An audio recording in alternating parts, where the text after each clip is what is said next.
Оларға кестірмесек болмайды. Ой, таластықтар келді. Танысыңар.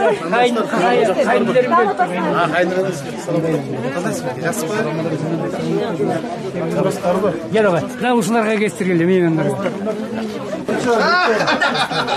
Jibi bir yakta durmayın jibi. Ata gel spata yok oğlum. Omin.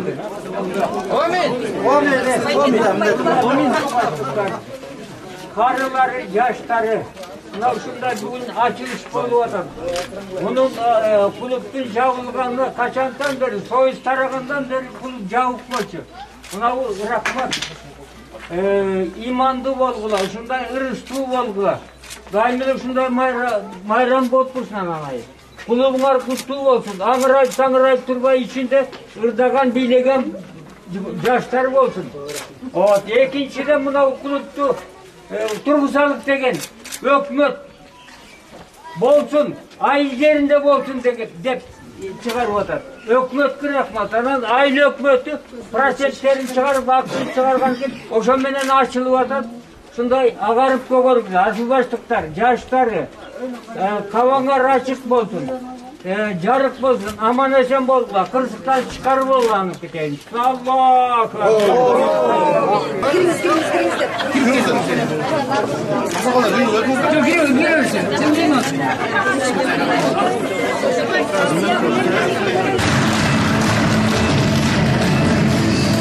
İkinciden çırgal. Ananın peteğini şu asılbaşka meclis salıp vereyim dep. Asılbaşkasına zammınagan meclis salıp verdi kim? 50 lira. Adam çatkan yeri, jay toprağı topla imanın yoldaşı olsun, bana eskeligi kaldı. 50 lira. Diyağından da bardık yere katıştı mı? Arbak oldasın, atan arbak oldasın. Öbürlü ol, dağlık oldayı sağadarasın, asılbaş eli. Bardan da yardım vergesin. Öbürlü ol, arbak oldasın, yolun sürüm olsun hakikaten. Cana başka onlarımız var asılbaşlar. Ayıpmay kaldım oksaydı, o şadar var asılbaş.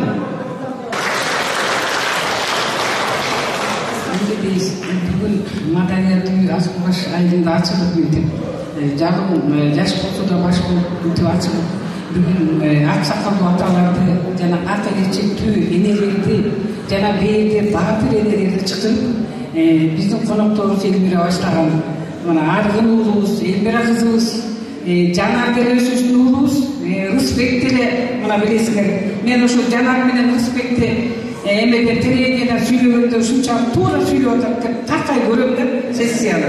Ушунча ырыс келди. Элмира сүйлөйт ушу эл жер деп, Кыргызстан депчи. Мен ушунчалык сыйлыктанам силерге.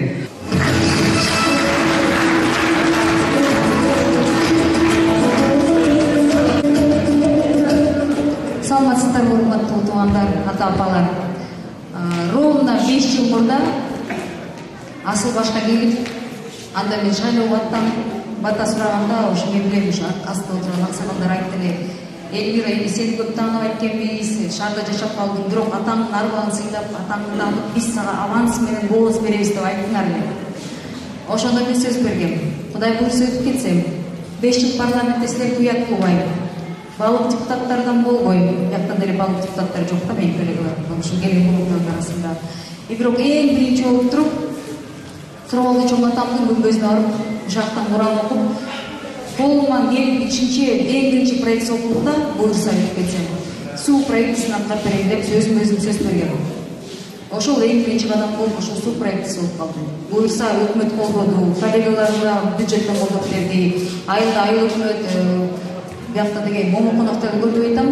Бурма байке жок да, Бурма байкенин туугандары бар. Ошол байкебиз баш болуп, ошактан башталган. Ийгин айыл өкмөттөргө улантылган былтыр бүттү, бирок ачылышы пандемия болуп аягына чыкпай калды. Улам эле ачылышын жылдырып атып анан кимде чалып калды, биздин балабыз чалып. Эгер же ушул бир ачылышын кылсак келип кетпесиңерби депчи. Анан макул эми 4-сентябрда келип калсак агитация болуп калат, анда эртерээк кылайлы деп арым байкелер болбош ошентип бизде сүйлөшүп алдык, ошо туура болот деп. Андан кийин Нижний зонада бир маданият үйүнүн ачылышына барганда аябай таң калдым да. ушу биздикине окшоп 30 жыл ачылбаган маданият үйүн ошо местный активисттер чуркап атышып проекттерге берги ариске окшогон проекттер чуркап жасап бүтүрүштү. Ошондо анан биз бияктагылар менен чалышып биздин үйүбүз клубубуз эмгек өтпөйт деп ошентип башталып аягына ортодо токтоп калган ишти кайра жаңыртып аягына чыгарттык да буюрса деген ал иштер өттү. Бар болуңуздар, оорубаңыздар, эми биз ар дайым жаныңызда болобуз. Биздер чындыгында азыр аксакалдар ынтымак жөнүндө абдан жакшы сөздөрдү айтып өттү. Буга чейин мына үчөөбүз тең Аргын байке менен биз биринчи жолу депутат болдук. Биринчи чакырылышта. Буга чейин келсек, алайлык депутат алайга гана иштеп, сокулуктук депутат сокулукка гана иштеп, ат башлык депутат ат башка гана иштеген бир система түзүлүп калды. Ушу менин бюджетти карап атканда менин айылыма деп турат. Биз ушул жерде турган депутаттар ошондой бир түшүнүктү жойдук. Кыргызстан бул бир лейлек дагы меники, сокулук дагы, кара бура дагы, ат башы да бардыгы бизге бирдей көз караштыр. Мына Эльвира Сурабалдиева силердин кызы бар, чек аралаш Чоңанайга чейин барып келди үчөөбүз. Анткени бизде бул район балачаныкы, бул район түтүнчөнүкү деген түшүнүк жок. Биз жаңы моң саясатка келген. Ушул район, облус, уруу бөлүнгөндү токтотуп, биз жалпы бир улутка, бир мамлекетке, бир Кыргызстанга кызмат кылабыз деген түшүнүктү киргизишибиз керек. Ошондуктан биз мына 5 жыл ичинде Баткенге да бардык, Нарынга да бардык, бардык жакка барып, ошондой бир түшүнүктү жоюп, биз бир мамлекет, бир улут, бир эл деген түшүнүктү киргизгенге аракет кылдык. Эльвира Сурабалдиева болсо эми айтпай эле коеюн, дайыма ушул бүт Кыргызстандын маселесин көтөрүп, 3 мүнөт сүйлөгөндө 3 мүнөт парламентте бюджеттен башка жака кетип аткан миллиондогон акчаларды кайра бюджетке буруп турган учурлар болду. Көпчүлүгүңөр бул эми маданият үйү, жол, мектеп, көпүрө алдагы керек. Бирок кээде парламент депутаты 2 мүнөт сөз сүйлөп, бюджетке 5 миллиард сомдо кайдарып койгон учурлар бар. Мына ушундай жолду тандашыбыз керек. Урматтуу асыл баштык агайын туугандар, аталар, апалар, апаттан аман чыгышыңыздар менен азап чеккен, жапа чеккен ал күндөр алыс калсын, ал күндөр кайта Кыргызстанга баш батпасын. Эми айылдарда кош байрам болуп атыптыр. Суу чыкпаган жерде чуу чыгат дейт, сууңар чыккан экен. Маданият жоголгондо мамлекет жоголот дейт. Бүгүн маданият үйгө кайта калуудан келген экен. Ушул кош байрамыңыздар көп болсун. Анан эми Жакып байке айтып кетпеди. Жөнгөлгөн жоксуңар деген. Эльвира карындашым 2 умурун айтты. Искелди Чыныбекович жанап Маракч менен биздин айылга барып берсеңиздер бир жакшылык болот эле. Элдин алдында батасын алайын деген аруу тилектерим бар эле. Анча-мынча бүтүргөн иштеримдин отчетун берсем деген оюм бар эле. Дегенден мен деле билем да, биякта мен тайкелерим көп, жанагы байкелери көп. Бирок чындык сөз да. Анан бирок биз бөлүнбөшүбүз керек. Мен ар келди алайлык экенин билбейм, асыл баштык экенин билем. Эльвиранын таластык экенин деле билбейм, асыл баштык экенин билем. Бул өзү Сары Өзөн чүйдүн жеригинен, сол тердин пейлигинен экен да. Баягы мына болот досума турат жеме. Чуак Сатаев деген байкебиз бар эле, чүйүбүз, биздин үйүбүз бар, силер чүйдөн жолбоз дегендей, баардык силер чүйдө жүрөбүз. Эми чынын айтайын, мен сиздерге үгүт менен келген жокмун. Мен үмүт менен келдим. Мен силердин добушуңуздарды сурап келген жокмун. Мен ден соолугуңуздарды сурап келдим.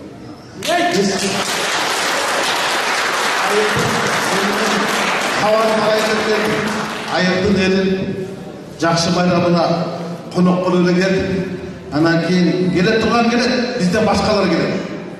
Добушуңарды сурап келет. Куда түшүп келет, пулун көтөрүп келет. Ошондон абайлап. Бирок депутат мандат деген бул кесип эмес, насип. Насипти Кудай таалам кимге берет, ошол мандатка ээ болот. Кеп башкада. Кеп ошол адамдын жан дүйнөсүндөгү жалгыз гана байлык болгон, бийлик болгон добушун кармап калгандыр. Ошол эгер добушту пулдап жиберсек, анда ишибиз бүткөн. Мен асыл баштан канча талапкер атанса барлығын егіліп қалады. Татықтуу болған үшін талапкер болады. Арғын досыма да егіліп қалайды. Гүлбаршындар досыма да егіліп қалайды.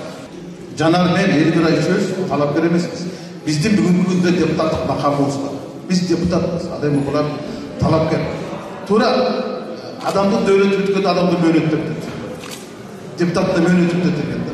Анан екі сөз мен Эльвира жөнінде айтып қояйын.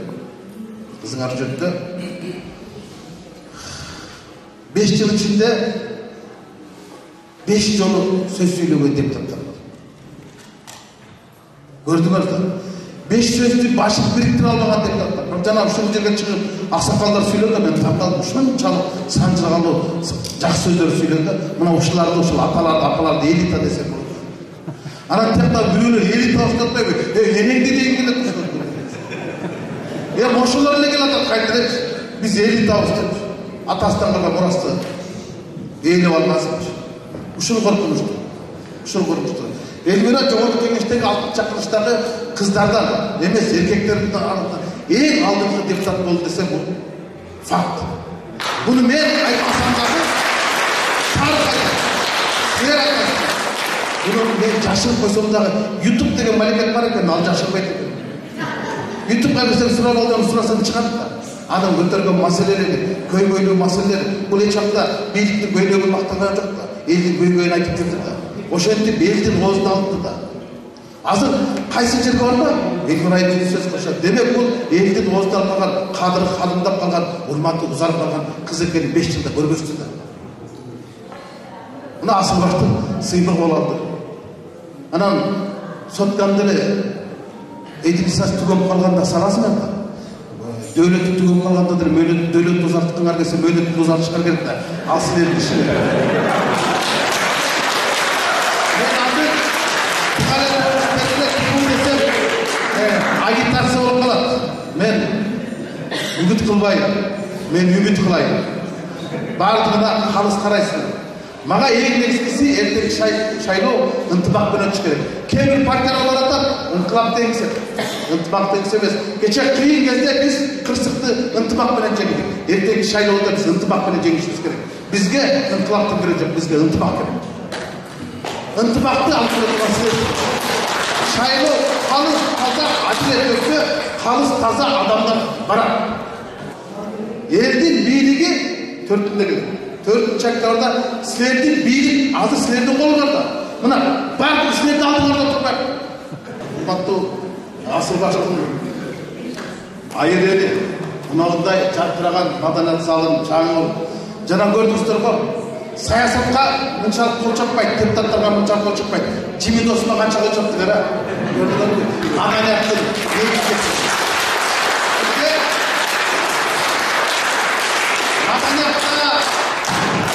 Madaniyatта biz siyasat kaylanıp жүргенбиz, саясатты маданият кайlanып кетпейбиз. Туура. Şu айылдан атактуулардын барында жана айтып кетпеди, бизден министрлер чыкты, депутаттар чыкты, bir гана президент чыгарат депиш. Илайым ошол айдын артынан эл башкарган адамдар чыксын, калыс башкарган адамдар чыксын, бирок калыс адамдар чыксын. Андыктан айрылыштарда ар дайым эле жакшылыктар болуп турсун. Ынтымаңар бекем болсун. Элибиздин курсагы ток болсун, кайгы апасы жок болсун. Алдыда дагы далай ашуулар сыноолор турат. Пикириңиздер калыс болсун, коррупциядан алыс болсун. Ийгилик кылыңар.